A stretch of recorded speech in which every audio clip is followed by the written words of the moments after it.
I'm here to talk about success, right?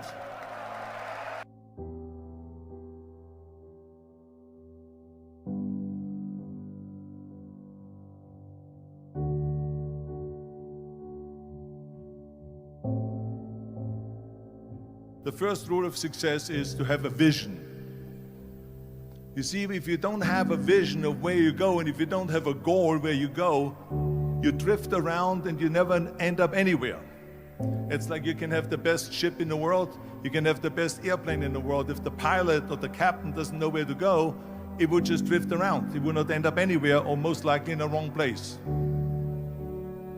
So I was very fortunate that I stumbled onto my vision. I mean, as you know, I was born in 1947 in Austria after the Second World War. And I didn't really like Austria when I grew up. I couldn't wait to get out of there. I couldn't see myself becoming a farmer or a worker in a factory or anything like that. Even though my parents wanted me to stay there and have a normal life.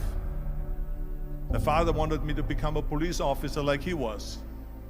My mother wanted me just to stay there and marry a girl with the name of Heidi, hopefully,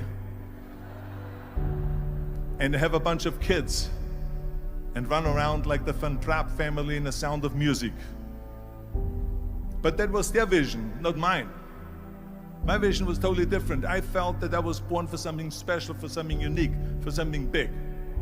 Do you know how great it felt that I knew where I was going? Imagine the majority of people don't know where they're going. When you have a goal, when you have a vision, everything becomes easy.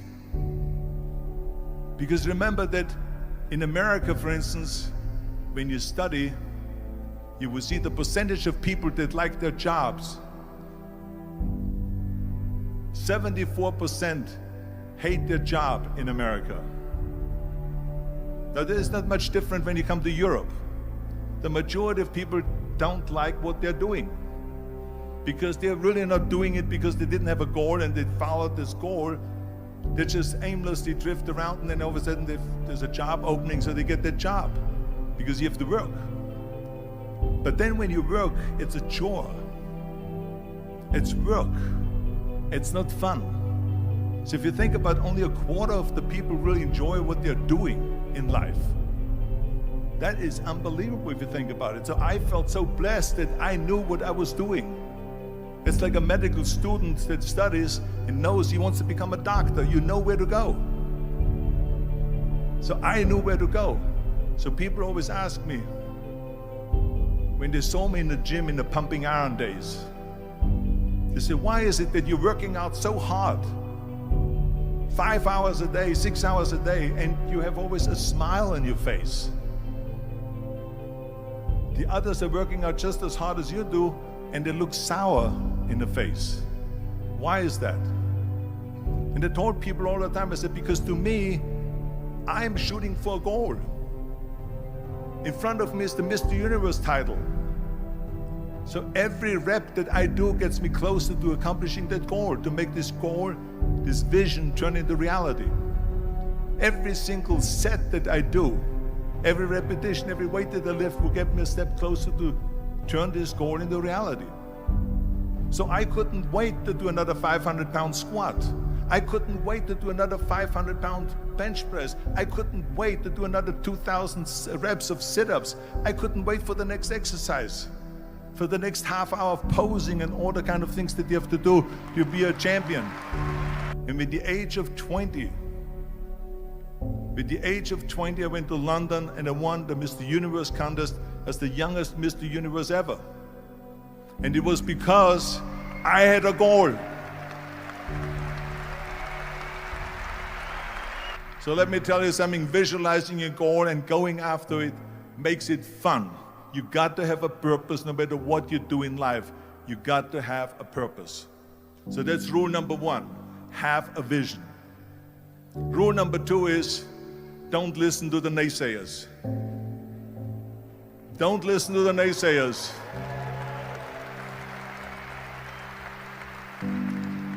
Everything I ever did, the thing that I heard out of people's mouth was, that's impossible. that can't be done or no. So whenever someone said to me, it can't be done, I heard it can be done. When they said no, I heard yes. And when they said it's impossible, I heard it is possible. I'm a strong believer of what Nelson Mandela said, that everything is always impossible until someone does it. Well, I'm going to be the one, I said to myself, I'm going to do it and I'm going to show it to them. Maybe it has never been done before. That's perfectly fine with me. But I'm going to do it. And I did not listen to the naysayers. The next thing, the third point that I'm going to make to you is, before we sit down with Jürgen and talk about the rest of the three, is work your ass off. There is no magic pill. There is no magic out there. You cannot get around. You have to work and work and work. And it drives me crazy when people say that they don't have enough time to go to the gym for 45 minutes a day and work out, or to do something for 45 minutes to an hour a day to improve, if it is physically improve or if it is mentally to improve. Imagine you read 1 hour a day about history. How much you will learn after 365 hours in 1 year. Think about if you study about the history of musicians, of composers, how much you would know.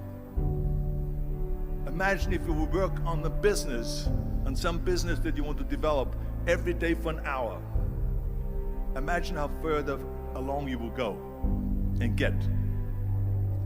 So it drives me nuts because when people say we don't have the time, we have 24 hours a day. We sleep 6 hours a day, so that gives you still 18 hours. Now there's someone shaking their head out here in front. They say probably, I don't sleep 6 hours, I sleep 8 hours, right? Or just sleep faster.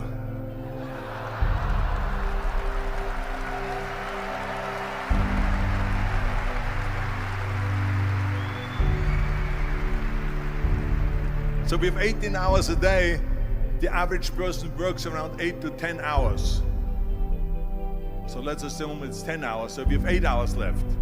Then you travel around an hour a day, maybe 2 hours a day. So now you have still 6 hours left. So what do you do with these 6 hours? What do you do with these 6 hours? Then we eat a little bit, then we schmooze a little bit, talk a little bit to people and all that stuff. But you can see how much time there is available if you organize your day. So you got to work hard. I mean, let me tell you something. When I went to America, I went to college. I went and worked out 5 hours a day. And I was working on construction. Because in those days in bodybuilding, there was no money. I didn't have the money for food supplements or anything. So I had to go to work. So I worked on construction. I went to college. I worked out in the gym, and at night from 8 o'clock at night to 12 midnight, I went to acting class 4 times a week. So I did all of that.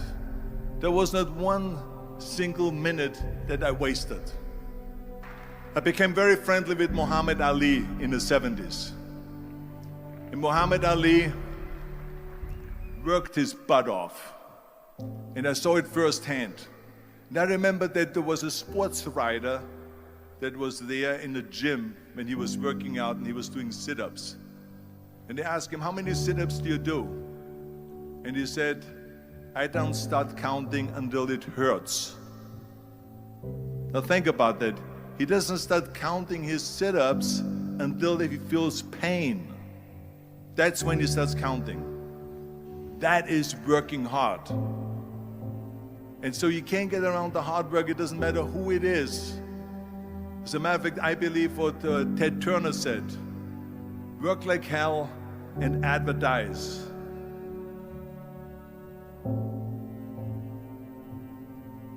You get it? Work like hell, go to bed, and early to rise, work like hell and advertise. So you work your ass off, and then you let the world know about your work. That's what it is all about. Let people know. If you have a company, if you have a movie, if you do a sports, work your ass off, but then advertise and let everyone know. I hate Plan B. And I tell you why. Because we have so many doubters, as I've said earlier, the no-sayers. We have so many of those people that say no and you can't do it and it's impossible. That is okay because we just turn off, as I said earlier, and we listen and we hear the no being a yes. You can't do it, you can do it, and all of that. So that is possible to do that amongst all the negative people around you. But when you start doubting yourself, that's very dangerous. Because now what you're basically saying is that if my plan doesn't work, I have a fallback plan, I have a plan B. And that means that you start thinking about plan B, and every thought that you put into plan B, you're taking away now that thought and that energy from plan A.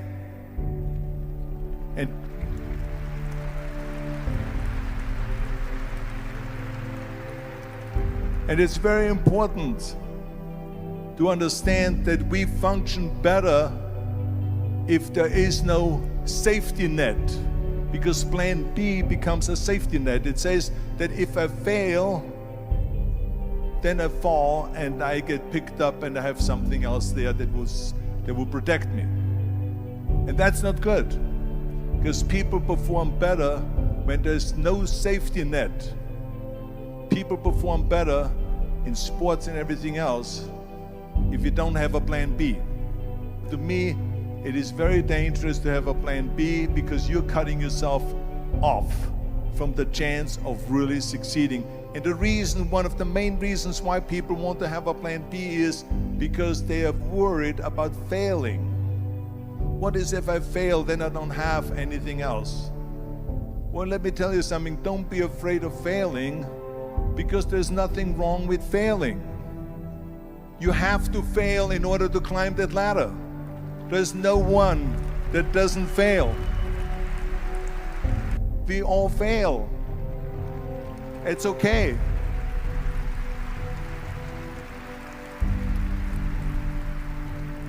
What is not okay is that when you fail, you stay down.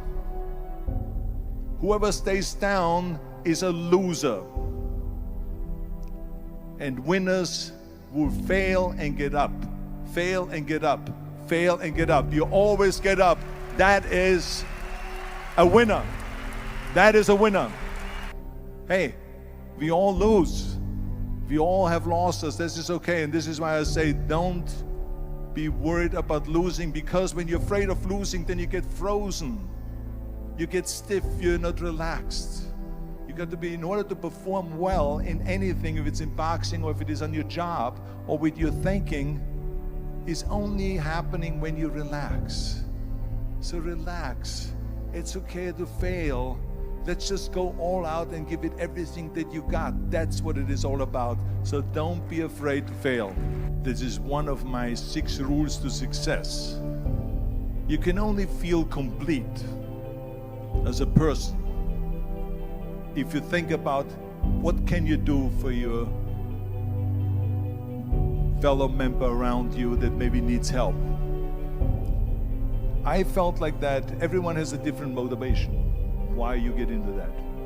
I was an immigrant going to America, and I saw how America was the most generous country in the world. I mean, they opened up their arms to me, they helped me, they invited me for Thanksgiving dinner. The people, they brought me, the bodybuilders in the gym brought me plates to my apartment because I had no plates, I had no silverware, I had no bedware, I had no pillows, I had no blanket, I had no TV, I had no radio, I had nothing.